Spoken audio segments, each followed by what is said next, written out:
You know, in the world of sports, some stories, they never really die. They just kind of lie dormant, waiting for a spark. And right now, a blockbuster NBA trade we all thought was ancient history is suddenly the biggest thing in basketball. And it's all because one player decided to hit record on his podcast.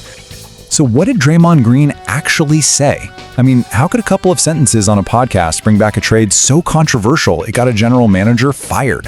Well, we're about to get into all of it. Okay, this is it. This is the comment that just lit the fuse. Draymond gets on his podcast and he draws a line right in the sand. He says, look, his problem isn't with a superstar like Luka Dončić. No, his issue is with the media and how they treated the man who traded him, the former Mavericks GM Nico Harrison. This wasn't just some off-the-cuff remark. This was a targeted shot, and it sent shockwaves everywhere. All right, so to really get why this blew up, we have to unpack what Draymond is accusing people of, because he's not just defending a friend here. He's basically taking a flamethrower to what he sees as some massive media hypocrisy. So here's the absolute heart of his argument. Draymond is pointing out that the very things the media now criticizes Luka Dončić for, his conditioning, his defense, those are the exact same reasons Nico Harrison gave for making the trade in the first place. And for that, Draymond's reminding everyone the media called Harrison an idiot. Let's just put this on a quick timeline so it's crystal clear. A little over a year ago, the Mavs make this earth-shattering trade. The backlash is so fast, so fierce, that the GM, Nico Harrison, he loses his job over it.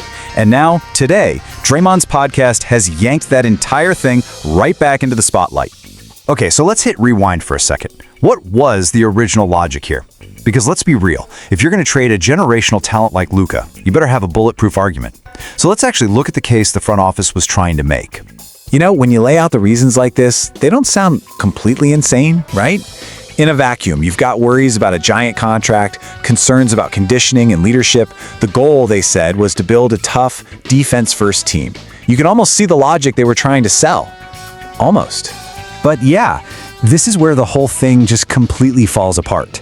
The plan on paper and the reality of what happened, well, they were on two different planets. The entire rationale for the trade was immediately shredded by the results, turning a risky move into what a lot of people still call an absolute disaster. And here's the absolute central irony of this whole debacle. The team sold ownership on trading Luka because they couldn't trust his long-term health. And who is the big prize they got back in return? Anthony Davis, a player who showed up to camp out of shape and, well, what do you know? Got hurt almost immediately. The entire premise of the trade just crumbled on day one. Just let this number sink in for a minute. In the last 8 years, the guy who's supposed to be the new cornerstone of your reliable team has managed to play what the league considers a full season just once. It's not a surprise when he gets hurt anymore. It's pretty much a guarantee. So despite what Draymond is arguing, Nico Harrison wasn't really fired because of some media narrative. He was fired because the trade was a measurable, undeniable failure. The core logic, swapping a so-called health risk for a reliable player, was proven to be completely backward.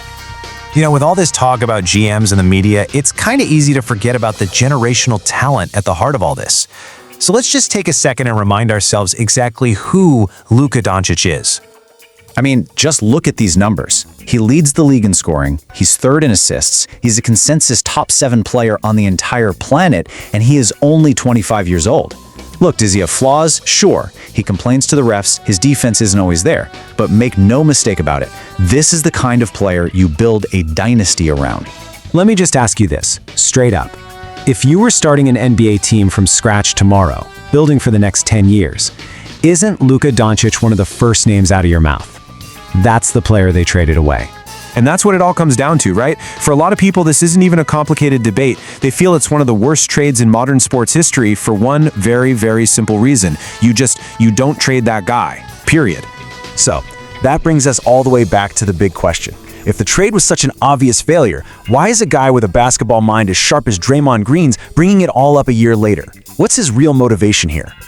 Okay, so what's really going on here? There are a few possibilities. Could it be a distraction tactic? The Lakers aren't playing great, so maybe this changes the subject. Is it a calculated shot at the media, who he loves to go to battle with?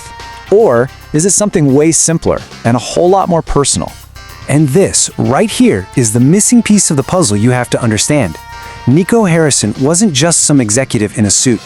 Before he was a GM, he was a really powerful guy at Nike, and he built deep relationships with players all across the league, including a very close, very long-standing one with Draymond Green. And when you put all the pieces together, that really seems to be the answer, doesn't it? This isn't really about media hypocrisy or even relitigating the trade itself. At its core, this is Draymond Green using his massive platform to do one simple thing: to stick up for his guy, a friend he's loyal to. But here's the thing. The final chapter of this whole story, it is nowhere near being written. I mean, Luka Dončić is only 25. He's going to be a force in this league for a very, very long time.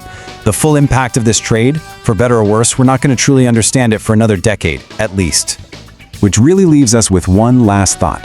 When a move this huge involves a player this special, the debate never really goes away. It just goes quiet for a while, waiting for one comment on one podcast to bring it all roaring back to life. It makes you wonder, is a story like this ever really over?